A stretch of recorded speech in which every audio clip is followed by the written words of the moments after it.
अरुणाचल प्रदेश में 14 की मौत, असम में 45 लोगों की मौत, उत्तराखंड में 12 की मौत, 200 घर तबाह, उत्तर प्रदेश में 5 की मौत, मध्य प्रदेश के 30 जिले बाढ़ से प्रभावित, शहर शहर डूबता दिख रहा है, पानी के आगे पब्लिक लाचार दिख रही है, गांव शहर में नाव चल रही हैं, लोग जान जोखिम में डाल रहे हैं। पिछले साल 1077 लोगों की मौत हुई थी, 1387 करोड़ रुपए का नुकसान हुआ था। क्या इस साल भी आसमान वैसी ही तबाही बरसाएगा? क्योंकि बेरहम बादलों की बदमाश कंपनी का अटैक जारी है। देश की बाढ़ पर एबीपी न्यूज की संवेदनशील कवरेज। देश की बड़ी आबादी मुश्किल में है। हम उनका दर्द देश के लोगों और सरकार के सामने लाने की कोशिश में हैं। हमने अपने रिपोर्टर हर मुमकिन जगह पर भेजे हैं। हमारे रिपोर्टर लगातार आपकी मुश्किलों को जल्द सुलझाने के लिए रिपोर्टिंग करते रहेंगे। बादलों की बदमाश कंपनी की बेरहमी से तबाह जनता का दर्द दिखाने की शुरुआत आइए अरुणाचल प्रदेश से करते हैं। अरुणाचल प्रदेश के आसमान से ली गई ये तस्वीरें आपके सामने हैं। ये तस्वीरें केंद्रीय गृह राज्य मंत्री किरण रिजिजू के हेलीकॉप्टर से ली गई हैं। इसमें आप देख सकते हैं कैसे आम आदमी की आबादी को बाढ़ के पानी ने घेर लिया है। बादलों की बदमाश कंपनी लगातार मुश्किलें पैदा कर रही है। अरुणाचल प्रदेश में आज पहाड़ खिसकने से 14 लोगों की मौत हो गई है। केंद्र सरकार ने केंद्रीय गृह राज्य मंत्री को संकट से घिरे देशवासियों को राहत देने के लिए भेजा है।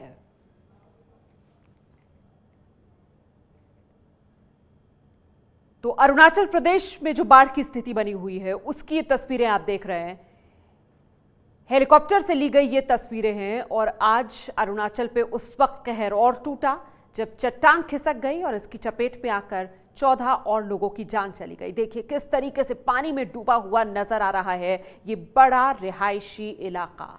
आम आदमी की आबादी वाला ये बड़ा इलाका पूरी तरीके से पानी में डूब चुका है। लोग इंतजार में हैं किसी तरीके से राहत उनके पास पहुंचे, लेकिन राहत पहुंचे तो कैसे पहुंचे ये बड़ा सवाल है। अरुणाचल की ये तस्वीरें हैं देश का एक बड़ा हिस्सा जो इस वक्त पानी पानी है। उत्तर भारत से लेकर उत्तर पूर्वी भारत तक नजारा कुछ इसी तरीके का देखने के लिए मिल रहा है। कहर बनकर आसमान से बारिश बरस रही है और उसी की चपेट में इस वक्त देश की बड़ी आबादी। अरुणाचल की ये तस्वीरें आपने देख ली। असम का रुख करते हैं। असम पर बादलों की बदमाश कंपनी का कहर किस तरीके से बरप रहा है, रिपोर्ट देखिए।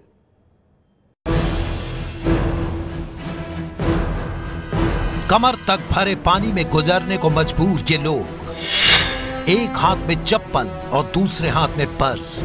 ये असम का गोलाघाट इलाका है।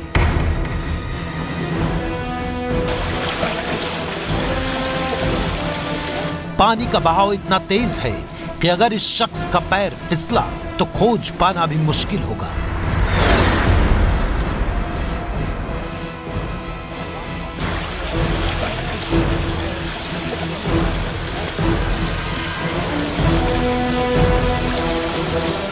जहां तक नजर जाएगी सिर्फ पानी और पानी। घर दिख रहे हैं लेकिन उनमें लोग नहीं। शायद बाढ़ की वजह से घर छोड़ना पड़ा।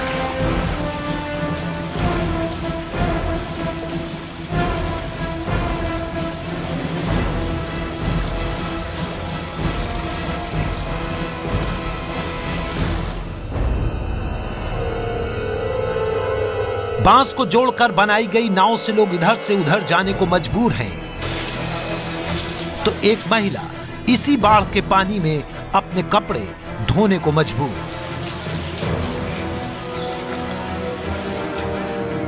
आलीशान घरों के भीतर भी पानी घुसा है। स्कूलों में पानी भरा है। छोटी उम्र के बच्चे नाव चलाकर इधर से उधर जाने को मजबूर हैं। यहां देखिए पैरों के नीचे से तेज बहाव और लोग गुजर रहे हैं। राहत शिविरों में लोग रहने के लिए मजबूर हैं। असम के 33 जिलों में से 24 बाढ़ की चपेट में हैं।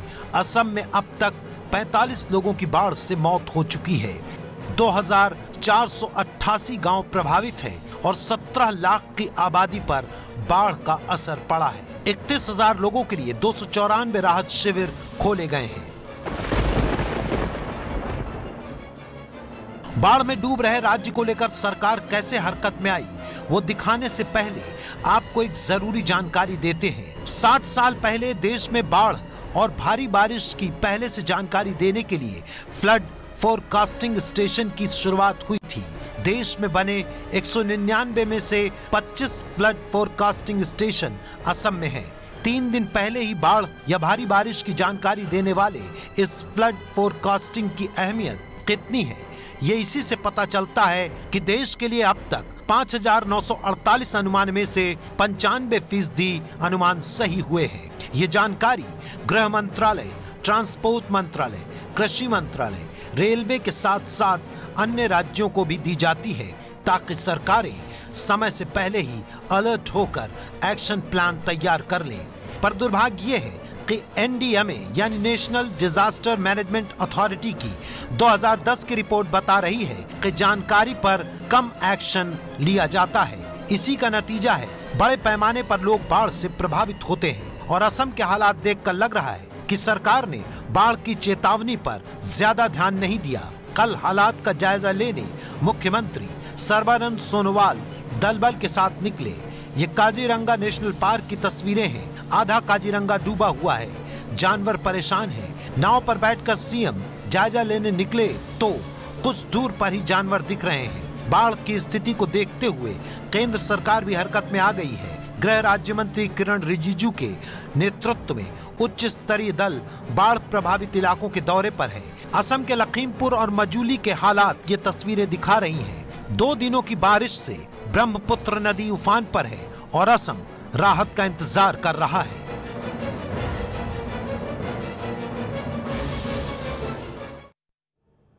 और उत्तर पूर्वी भारत से आपको लिए चलते हैं उत्तर भारत। अरुणाचल, असम का हाल आपने देखा, उत्तराखंड का हाल देख लीजिए। एबीपी न्यूज संवाददाता लोगों के दुख में शामिल होकर रिपोर्टिंग कर रहे हैं उत्तराखंड से। टिहरी गढ़वाल में नदी की तेज धारा डरा रही है। तेज बारिश में पक्के मकान ढहने लगे हैं। देहरादून में सड़कें तालाब बन रही हैं। पहाड़ों से चट्टान गिरने का खतरा मंडरा रहा है। सहारनपुर देहरादून हाईवे पर ट्रैफिक की रफ्तार रुक गई है।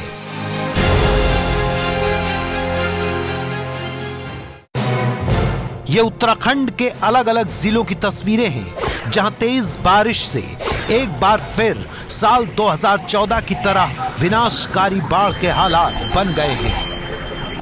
उत्तराखंड में बारिश से देहरादून, डोईवाला, ऋषिकेश, हल्द्वानी, भीमताल और टिहरी गढ़वाल जलमग्न हैं। केदारनाथ यात्रा को रोक दिया गया है। चमोली और बद्रीनाथ हाईवे बंद और खुलने का सिलसिला जारी है। यमुनोत्री हाईवे लैंडस्लाइड की वजह से बंद हो गया है। हल्द्वानी में बारिश के पानी में करंट बहने की वजह से एक शख्स की मौत हो गई। नैनीताल में पिछले 24 घंटे में करीब 150 मिलीमीटर बारिश का रिकॉर्ड दर्ज किया गया है। बादल फटने से देहरादून सहारनपुर मार्ग बंद है। सैकड़ों वाहन फंसे हैं। मौसम की वजह से सभी स्कूलों की छुट्टी का आदेश जारी कर दिया गया है। पुलिस प्रशासन ने हालात को देखते हुए अलर्ट जारी किया है और आपदा प्रबंधन की टीमों से हर स्थिति से निपटने के लिए तैयार रहने के लिए कहा है।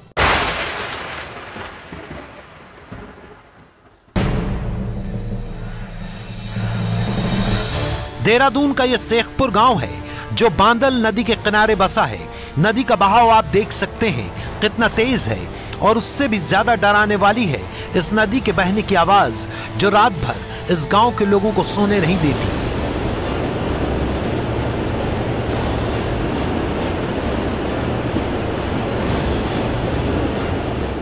रात को तो हम सारे आके इधर ही बैठ जाते हैं। हाँ। पुल के पास। अच्छा। पानी ज़्यादा होगा तो अपना सामान इधर शिफ्ट कर देते हैं नीचे नज़दीकी गांव में ना। स्थिति बहुत खराब है। साल 2014 में आई भीषण बाढ़ के बाद जो सड़कें और नदी को पार करने वाले पुल टूटे थे वो बनाए नहीं गए हैं, जिससे कई गांवों का संपर्क मुख्यालय से टूट चुका है।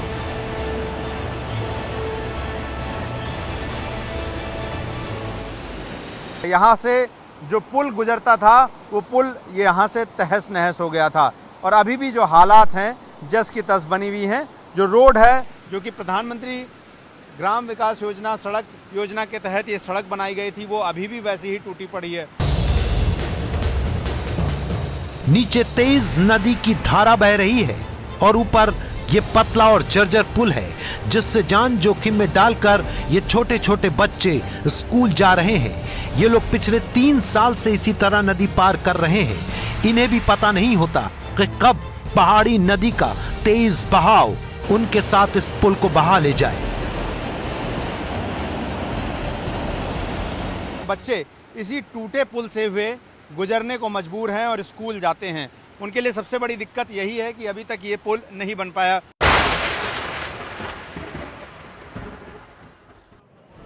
अपनी मां की गोद में ये 3 साल की अवनी है जो पिछले 4 दिनों से तेज बुखार में तप रही है, लेकिन इसके घर वाले इसे सड़कें और मौसम खराब होने की वजह से डॉक्टर को नहीं दिखा पा रहे हैं। परसों से हुई इसको बुखार हुआ, बस दवाई तो है थी नहीं। यहाँ से डॉक्टर के पास नहीं, डॉक्टर दूर है ना यहाँ से, रास्ते सारे बंद हो गए थे। बाढ़ के खतरे को देखते हुए लोगों ने अपने बसे बसाए घरों को छोड़कर डर की वजह से इस स्कूल को ही अपना आशियाना बना लिया है। सर बड़ी भयंकर स्थिति है, मतलब एक कमरा हम लोग ऑलरेडी मकान बह चुका है और रहने की कोई व्यवस्था नहीं, इसलिए ये सरकारी स्कूल में हम लोग अभी रह रहे हैं। सीतापुर गांव में 32 परिवार हैं। 3 घर नदी में बह गए। अदरक, मक्का और धान की फसल खराब हो गई है। 20 गांवों से इस गांव का संपर्क दूसरी जगहों से टूट गया है। 10 मीटर की नदी को बाढ़ के पानी ने 100 मीटर चौड़ा कर दिया है। 2014 में बाढ़ की त्रासदी झेल चुके सीतापुर गांव की प्रधान की मांग है कि सरकार या तो उनको कहीं सुरक्षित जगह पहुंचा दे या फिर बाढ़ रोकने के इंतजाम किए जाएं।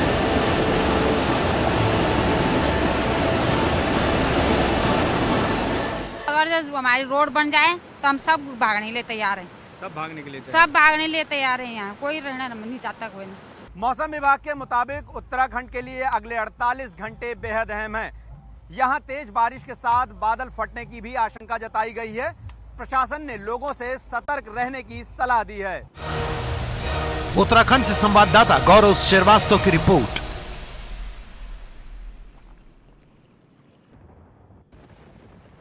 तो पूरी गंभीरता से आप इस खबर को समझ रहे हैं ना, ये महज खबर नहीं है, ये लोगों का दर्द है, ये लोगों का डर है, डर जिंदगी और मौत के बीच झूलने का।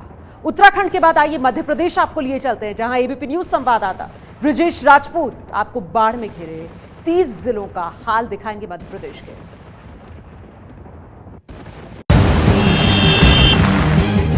मध्य प्रदेश के रीवा शहर की एक सड़क, तेज पानी के बहाव में फंस गया एक लड़का। डर के मारे वो 90 डिग्री के कोण में झुक गया है। हालांकि उसको बचाने की कोशिश में दूसरा लड़का लगा है, तभी पीछे से एक हाथ दिखता है। कुछ और हाथ सामने आते हैं। एक मानव श्रृंखला बनती है और तेज पानी के डर से झुका लड़का बाहर निकल आता है।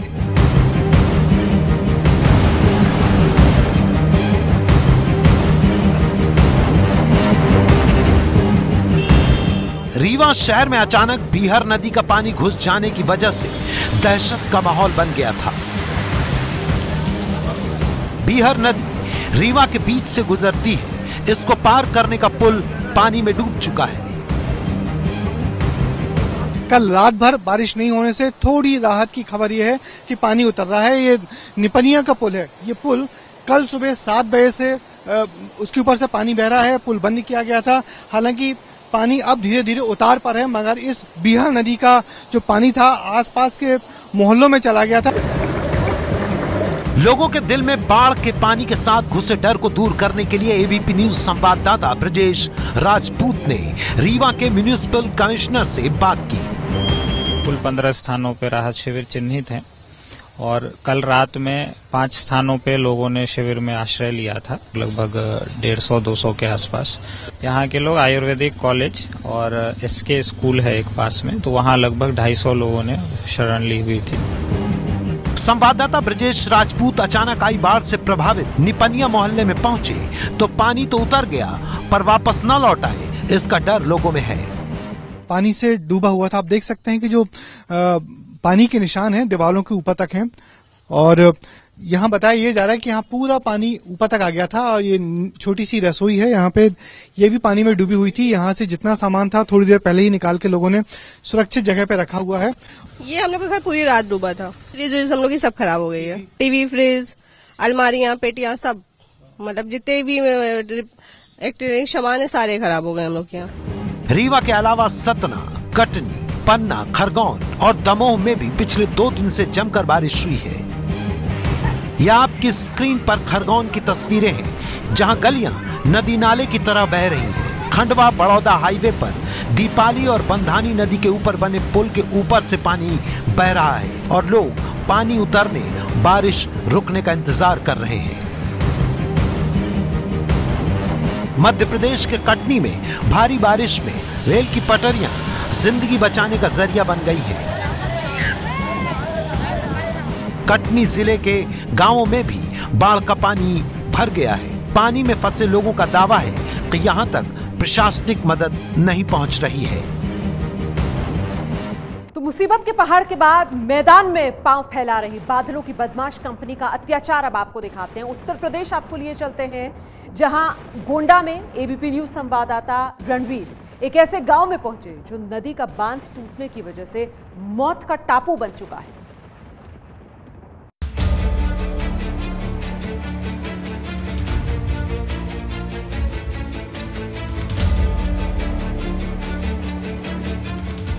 बाढ़ की ये तस्वीरें यूपी के गोंडा जिले की हैं।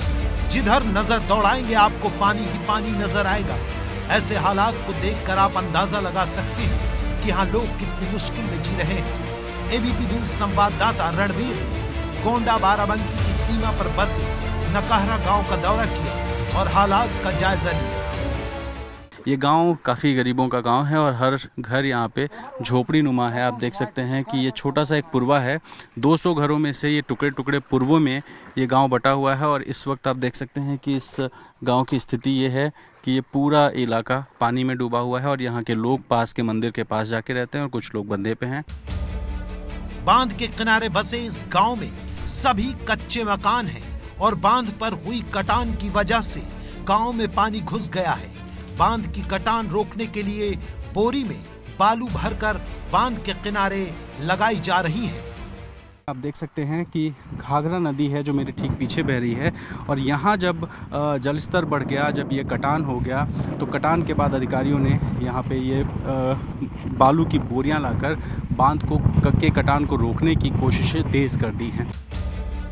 लोगों का आरोप है कि बाढ़ को रोकने के लिए सरकार और अधिकारी साल भर कोई कदम नहीं उठाते और जब मुसीबत आ जाती है तो सारी कोशिशें शुरू हो जाती हैं। गोंडा जिले में गिरिजा, शारदा और सरयू बैराजों से पानी छोड़ने पर बाढ़ के हालात बने हैं। पानी छोड़ने से घाघरा नदी खतरे के निशान से ऊपर बह रही है। बाढ़ की वजह से नकहरा गांव के स्कूल बंद हैं, बच्चे बीमार हो रहे हैं, लेकिन अब तक प्रशासन ने कोई डॉक्टर भी नहीं भेजा है। पीने के लिए साफ पानी की सुविधा भी नहीं है। राशन मिलता है लेकिन बनाने की सुविधा दूसरे गांव में है। खाना बनाने के लिए पानी पार करके दूसरे गांव जाना पड़ता है। ये है एबीपी न्यूज, आपको रखे आगे।